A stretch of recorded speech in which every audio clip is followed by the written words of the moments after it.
Hello guys, in today's video I'm going to show you how to fix uh, Vanguard crash reports. It's easy. If you want to fix this problem, all you have to do, first click here and then type after that type background apps, go to background apps and then turn off all those applications that you will find here.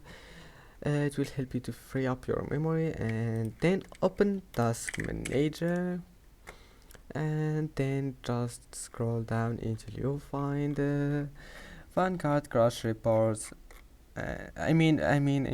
Vanguard user mod. Right click on it, click end task, and now click here and type after that type services. Scroll down until you find services that starts with V. Here we'll find VGC. Right click on it, properties, and then go to startup type, make it automatic, and now click apply and OK. If you find here restart, just restart it, and if it's already stopped, just click start. And now after that, go to Windows Update Settings. Make sure to install all the updates that you can find here in Windows Update Settings, and then just run Valorant as administrator, and that's it for today's video. Don't forget to like and subscribe, and thank you for watching this video until the end, and see you in the next video.